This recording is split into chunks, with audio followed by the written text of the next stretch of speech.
নদী ভাঙনে বিলীনের পর নতুন ভবনে চালু হয়েছে 3টি সরকারি প্রাথমিক বিদ্যালয়, কিন্তু 2 বছরেও সেখানে পৌঁছেনি বিদ্যুতের আলো। তীব্র গরমে অসুস্থ হয়ে পড়ছে শিক্ষক শিক্ষার্থীরা, ব্যাহত হচ্ছে মাল্টিমিডিয়া ক্লাসও। RICL TMX, যুগের পর যুগ স্থাপনা থাকে মজবুত। শরীয়তপুরের জাজিরার পাথালিয়াকান্দি সরকারি প্রাথমিক বিদ্যালয়। প্রচণ্ড গরম, টিনশেড শ্রেণীকক্ষ, তার উপর নেই বিদ্যুৎ সংযোগ। কেউ হাত পাখা দিয়ে বাতাস করছে, কেউ আবার ক্লাসের মধ্যেই হয়ে পড়ছে অসুস্থ। একই অবস্থা পাইনপাড়া সরকারি প্রাথমিক বিদ্যালয় ও দক্ষিণ আফাজউদ্দিন সরকারি প্রাথমিক বিদ্যালয়ের।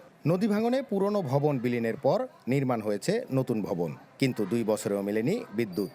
আমি অসুস্থ হয়ে গেছিলাম, অনেক মাথা ঘোরাচ্ছে। আমার বন্ধুরা মিলে আমাকে পানি দিয়ে সুস্থ করেছে।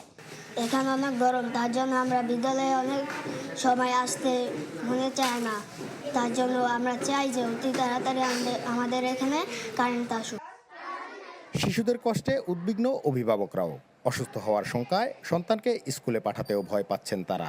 4-5 দিন আগেও 5-6 জন এই বাচ্চা কাচ্চা খুব অসুস্থ হয়ে গেছে। এই বয়তে আমার বাইগনার ঘরে আমার নাতি এরা কেউ স্কুলে আসতে চায় না। সরকারের কাছে জোরালো আবেদন করব যে আমাদের বিদ্যুৎটা অতি দ্রুত দরকার। বিদ্যুৎ সংযোগ না থাকায় বন্ধ রয়েছে মাল্টিমিডিয়া ক্লাসও। শিক্ষকরা বলছেন সংশ্লিষ্ট দপ্তরে একাধিকবার আবেদন করেও মেলেনি সমাধান। প্রাপ্তবয়স্ক শিক্ষকরাই যেখানে অসুস্থ হয়ে যাচ্ছে, সেখানে তো কোমলমতি শিক্ষার্থীরা তারা প্রতিদিনই প্রায় 2-4 জন করে অসুস্থ হয়। তাদের মাথা ব্যথা, পেট ব্যথা।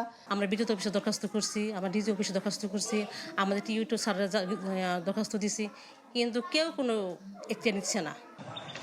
প্রাথমিক শিক্ষা বিভাগের দাবি, দ্রুত সংকট সমাধানের চেষ্টা চলছে।